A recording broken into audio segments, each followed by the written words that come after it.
Iman Khelif, ce sportif qui a participé dernièrement aux Jeux Olympiques à Paris et qui a gagné une médaille d'or en boxe dans la catégorie féminine, avait été accusé lors de cette compétition justement d'être un homme. Ça avait été démenti par la délégation algérienne, ça avait été démenti aussi par le CIO. Problème, un rapport ici vient d'être dévoilé, un rapport médical qui indique qu'en réalité, il serait bien un homme. On voit ça ensemble.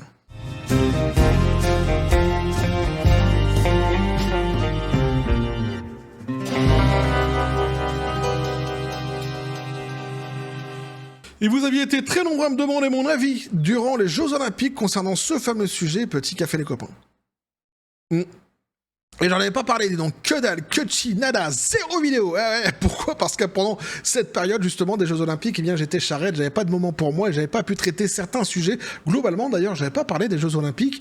J'étais revenu dessus lors d'un live avec vous bien après justement la fin de ces fameux Jeux. Mais ici justement, donc c'est l'occasion de revenir sur certains sujets que j'aurais voulu traiter, développer par le passé, notamment ici donc ce sujet Iman Khelif. Pour ceux qui n'ont pas suivi le délire, donc c'est un sportif qui était dans la catégorie féminine en boxe durant les Jeux Olympiques, qui a gagné d'ailleurs une médaille d'or dans cette catégorie et qui a été accusé, dénoncé durant la compétition d'être en réalité un homme. Alors il avait été accusé par certains sportifs eux-mêmes et aussi par certaines personnalités telles que Elon Musk, J.K. Rowling et bien d'autres évidemment dans le monde entier.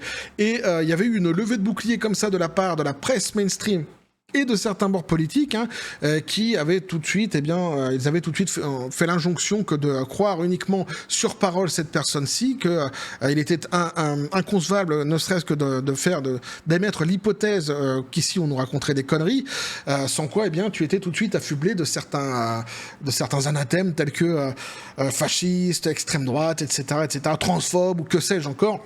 Ils ne sont pas avares de sobriquet dans ce genre de situation, évidemment. Alors quand je dis il fallait uniquement le croire sur parole, pourquoi ? Parce que aussi incroyable que cela puisse paraître, il n'avait eu aucun test de chromosomes qui avait été effectué justement pour quelque part remettre la citrouille au milieu du potager et nous dire exactement si on avait en face de nous un homme ou une femme.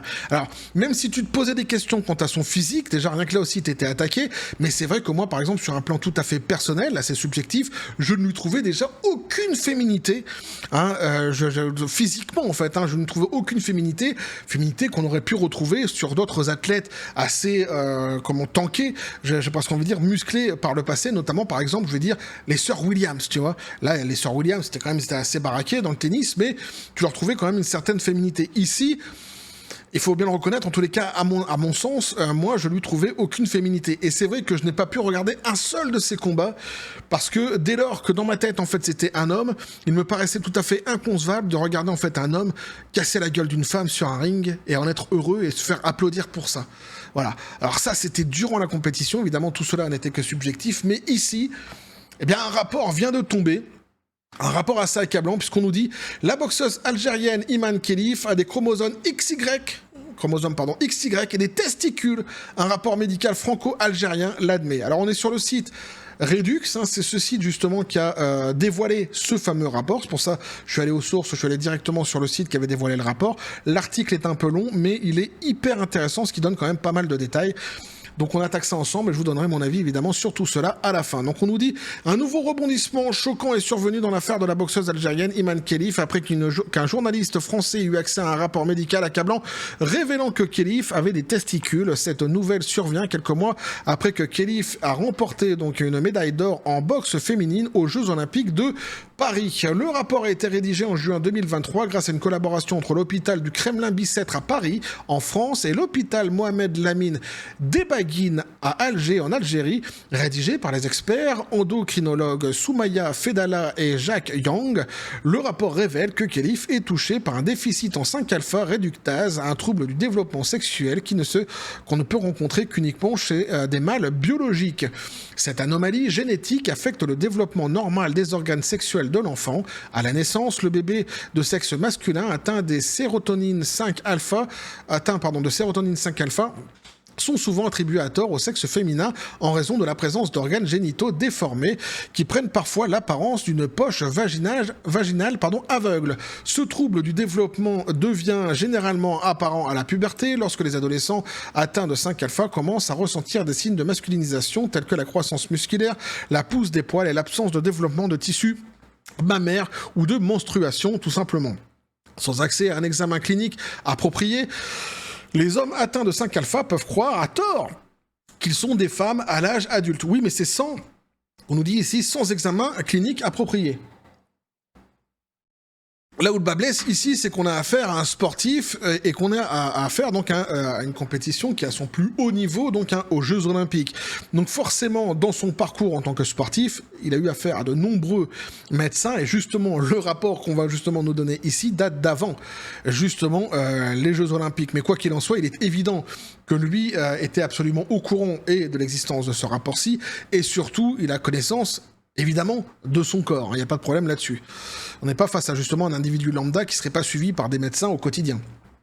Fin octobre, donc, le journaliste français Jafar Haït Aoudia a obtenu une copie d'un examen physique approfondi qui a été effectué sur Khelif afin de vérifier la présence d'un trouble du développement sexuel. Selon Aoudia, le rapport clinique révèle qu'une IRM a déterminé que Khelif n'avait pas d'utérus, mais avait plutôt des testicules internes et un micro-pénis ressemblant à un clitoris élargi.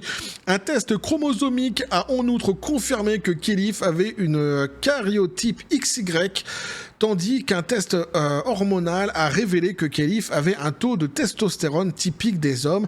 Aoudia a également noté que les médecins ont suggéré que les parents de Khelif pourraient avoir été des parents par le sang. Son parents d'origine, quoi, il n'y a pas de souci, quoi. Le rapport donc conclut en recommandant que Khelif soit orienté vers une correction chirurgicale et une hormonothérapie pour l'aider à s'aligner physiquement à l'identité de genre qu'il perçoit lui-même. Et ça, ils ajoutent en plus que psychologiquement, en règle générale, tout cela crée davantage de dégâts chez l'être humain. Donc il faudrait qu'il soit suivi aussi d'une manière psychologique. Ce rapport coïncide avec un aveu antérieur de l'entraîneur de Khelif, donc un Georges Cazorla, et là c'est quand même assez édifiant, selon lequel le boxeur algérien avait été soumis à une évaluation à l'hôpital Kremlin-Bicêtre après avoir été disqualifié de la boxe féminine par l'Association internationale de boxe IBA en mars 2023. Donc il avait déjà été interdit donc par l'IBA, tout simplement, l'association internationale de boxe. Il avait été interdit de concourir en catégorie féminine. Le coach lui-même donc avait donc expliqué qu'effectivement il avait eu à cette époque-ci un rapport comment on pourrait dire, un examen, voilà, qui avait été effectué au Kremlin-Bicêtre. Donc ça correspond avec c'est en 2023, donc ça correspond avec ce rapport justement ici qui sort justement, qui était sorti, qui a été dévoilé et qui viendrait justement du Kremlin-Bicêtre. Donc forcément ici ça corrobore toute l'histoire autour de ce fameux rapport dévoilé actuellement. Donc, dans une interview du mois d'août, Cazorla donc a timidement admis que les endocrinologues avaient déterminé qu'il y avait un problème avec les chromosomes de Khelif à l'époque. Malgré cela, Cazorla a insisté pour que Khelif soit toujours autorisé à concourir contre des femmes. Donc ça veut dire que ces gens-là étaient complètement au courant, que ce soit Cazorla, que ce soit la délégation algérienne, évidemment encore plus Khelif, et donc c'est quand même assez hallucinant en fait. Cazorla a également déclaré que Khelif avait été placé sous suppresseur de testostérone à la suite de l'évaluation médicale de 2023. Cependant, le comité international olympique n'a pas soumis les athlètes à des tests chromosomiques depuis 1999 et aux Jeux olympiques de Paris. Donc, la seule exigence pour participer à la boxe féminine était d'avoir un marqueur de sexe féminin sur des documents légaux. Je trouve ça hallucinant.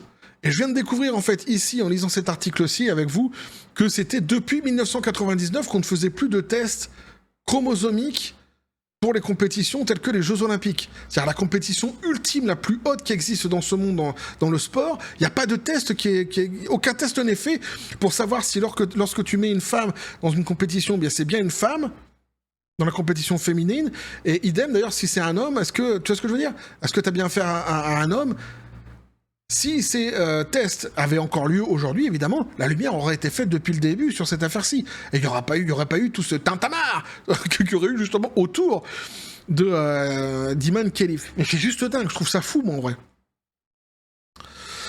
Alan Abrahamson, professeur, alors là c'est hyper intéressant, professeur associé de l'Annenberg School for Communication and Journalism de l'Université de Californie du Sud, spécialiste des sports olympiques et membre du comité de presse du communiqué international olympique, a confirmé le karyotype du boxeur. Dans une déclaration faite en août, Abrahamson a déclaré avoir personnellement consulté les résultats des tests chromosomiques très controversés ordonnés par l'IBA en 2022 et 2023 qui ont conclu que l'ADN du boxeur était celui d'un homme composé de chromosomes XY.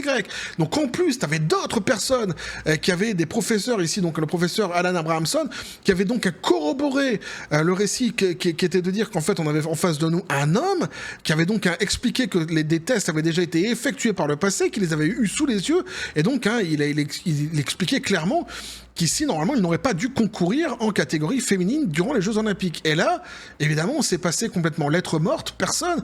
En tout cas, on en a entendu parler, enfin peut-être que vous en avez entendu parler si vous étiez intéressé au sujet en creusant davantage par le passé, mais en tous les cas, ce qui est certain, c'est que ça n'est pas arrivé aux oreilles du CIO, ou alors, ils ont justement fait exprès de faire la sourde oreille, on se cache les yeux, on se bouche les oreilles, on fait semblant que ça n'existe pas. Et là, évidemment, c'est davantage plus grave.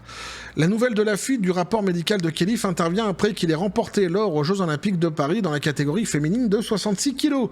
En collaboration avec l'Independence Council of Women's Sports, Redux a été le premier média à révéler la nouvelle de la participation de Khelif à la boxe féminine à Paris, tirant la sonnette d'alarme en raison de sa disqualification antérieure de la boxe féminine par l'IBA. La nouvelle a déclenché une tempête de controverses, l'IBA s'étant prononcé contre la décision du CIO d'autoriser les hommes biologiques à boxer contre les femmes à Paris. Un truc de dingue, quoi. Lors d'une conférence de presse en août, l'IBA a confirmé à plusieurs reprises que Khelif avait échoué à plusieurs tests chromosomiques, mais le comité olympique algérien, lui, a interdit de publier les résultats de ces tests. S'adressant à Redux sur cette dernière révélation, le cofondateur d'Icons, ICONS, Marchi Smith, a critiqué donc le CIO et le comité olympique algérien pour avoir permis à Khelif de poursuivre son voyage vers l'or à Paris, alors qu'il était pleinement conscient qu'il était génétiquement de sexe masculin. Le CIO et le comité olympique algérien se rendent complices de la violence masculine contre les femmes, sous couvert de divertissement public sur la plus grande scène sportive du monde, a déclaré Smith. Ils ont assisté à des agressions physiques contre des femmes pour le spectacle, les privant de sécurité, d'équité et de leur réalisation de toute une vie. Toutes les personnes impliquées doivent faire face à des conséquences rapides et graves. Smith ajoute qu'elle estime que Khelif devrait être déchu de sa médaille d'or. Mais moi je dis ça, c'est au minimum. Hein. Mais doute que les mesures soient prises pour corriger l'injustice. C'est-à-dire qu'ils ont tout entre les mains. Actuellement, ils n'arrêtent pas de le dénoncer, et malgré tout, le moindre mal qui serait de déchoir cette personne de la médaille d'or, ils craignent que même cela, en fait, ne sera jamais imposé, ne sera jamais appliqué. Nous exhortons les dirigeants du monde sportif et le gouvernement du monde entier à condamner le CIO et à exiger un engagement public pour garantir à partir d'aujourd'hui un sport juste et sûr pour les femmes. Cela ne doit jamais se reproduire. Voilà ce que pouvait nous dire donc ici l'article qui était un peu long, mais j'avais fait exprès justement de revenir ici aux sources à l'article Redux, hein, qui sont ceux qui ont dévoilé justement ce fameux rapport. Alors, d'abord, je vais dire une chose. Le rapport qui a été donc dévoilé ici, il n'y a que Redux visiblement qui l'a jusqu'ici. Ce n'a pas été mis dans les mains d'autres journalistes. En revanche, ça a été énormément relayé par beaucoup de presse, et c'est un rapport qui date maintenant de plusieurs jours, qui a été dévoilé depuis plusieurs jours, et il n'y a eu aucune contradiction qui a été apportée, que ce soit par la délégation algérienne, jusqu'ici en tous les cas, à mon sens, de ce que j'en sais, ni même par Iman Khelif lui-même. Jusqu'ici, donc, c'est complètement silence radio, et depuis que ce rapport donc, est sorti. Donc, forcément, ça donne davantage de crédit à ce fameux rapport, et en tous les cas, ce qui est certain, c'est que ici, donc ainsi, on se base sur ce qui nous est dit. On serait donc face à un homme qui serait monté sur un ring et qui aurait cassé la gueule des femmes jusqu'à obtenir une médaille d'or avec l'approbation de certaines personnes qui ont applaudi sur son passage et qui l'ont plébiscité même encore après les Jeux Olympiques. Et là, ça serait évidemment, on serait vraiment sur ce qu'il y a de plus dégueulasse. On est vraiment sur quelque chose de très très très grave. Moi, je trouve ça abject. C'est même au-delà d'abject, quoi. On fait la publicité d'un type qui vient casser la gueule des femmes, quoi. Tu vois, donc après tous ces bords politiques qui ont fait l'apologie de cette personne-ci, dès lors que si on découvre qu'effectivement, eh bien, c'est un homme, qu'il ne vienne plus nous faire la leçon après, hein, justement sur les combats féministes ou sur le combat de la femme plus globalement, puisqu'ici vraiment, ils ont fait la publicité d'un type qui est venu casser la gueule de ces femmes. Ça, c'est la première chose. Deuxième chose, il y a l'individu lui-même, c'est-à-dire que lui, en fait, il est au courant de son corps. Donc lui, en fait, si on en croit une fois de plus ce qui est marqué ici, il serait allé volontairement, en fait, sur un ring, sachant lui-même, en fait, ce qu'il était exactement, et il aurait cassé la gueule de toutes ces femmes sciemment, sans aucun problème. Avec le sourire aux lèvres en plus.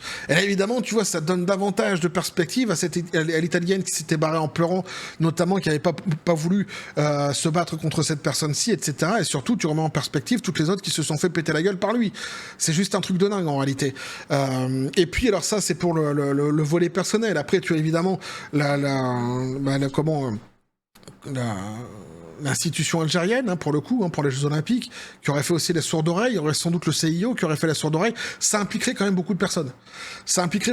Et moi, je me souviens qu'à cette époque, justement, il y avait eu un truc qui avait été sorti du CIO qui était complètement hallucinant, que j'avais lu ici, quand j'étais en Asie. Et je peux vous assurer que les télés, les presses ici en Asie, ils avaient complètement halluciné. C'est lorsque quelqu'un au CIO avait expliqué qu'il était impossible de faire des tests médicaux pour savoir qui était un homme ou une femme. Il était impossible de différencier l'homme de la femme avec des tests médicaux. Alors là, c'était vraiment, je pense, la chose la plus absurde que j'avais pu entendre durant les JO sur cette histoire-ci. Et ici, en Asie, ça avait été pris. Mais alors, je t'assure, c'était un truc de dingue. Moi, par exemple, ici, précisément, je suis en Thaïlande. Ici, le sport national, c'est la boxe thaïlandaise. Mais globalement, en fait, ils aiment la boxe, tu vois. Et quand ils avaient entendu ça, et quand ils avaient vu surtout la presse française qui se déchaînait comme ça sur quiconque, en fait, émettrait l'hypothèse que peut-être ce serait un homme qui serait en train de casser la gueule des femmes, ils se sont dit ici, mais les Français marchent sur la tête, qu'est-ce qui se passe ? On a souffert d'une réputation exécrable. Alors ça a commencé déjà avec l'ouverture des JO, qui a été très mal vu, très mal perçu ici, où ils ont trouvé que de toute façon ce n'était que de la propagande politique et que ça n'avait absolument rien à voir avec le sport et que en gros, hein, c'était mauvais, c'était médiocre, c'était mauvais, c'était moche et ça correspondait en rien, comme je le disais, donc au sport et aux Jeux Olympiques à la base. Mais encore là, tu vas me dire c'est subjectif, chacun voit les choses comme il veut, il y a pas de souci. Mais cette affaire-ci, dès lors qu'elle est sortie, ça a été quelque part l'apothéose, hein, pour les Asiatiques qui se sont dit mais qu'est-ce qui se passe en France ? C'est quoi ce délire, quoi ? Il y a même pas d'enquête en fait qui est faite. Ils vont vraiment laisser ce type. Si c'est un type, enfin, faites la lumière. Faites des tests immédiatement, faites la lumière. Vous n'allez pas laisser un type qui potentiellement est en train de casser la gueule des femmes. Tu comprends ? Rien que ça, en fait, ils n'ont pas compris. Et effectivement, c'est ce qui s'est visiblement passé.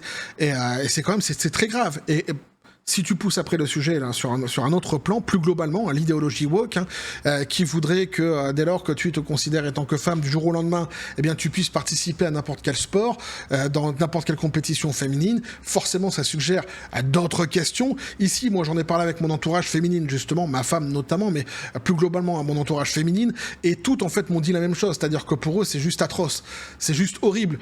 Certains m'ont dit que c'était la misogynie XXL justement de ces hommes qui s'emparent de certains sports parce qu'ils sont incapables de les gagner dans leur catégorie masculine et qui s'inventent femmes du jour au lendemain justement pour venir voler les médailles de ces femmes.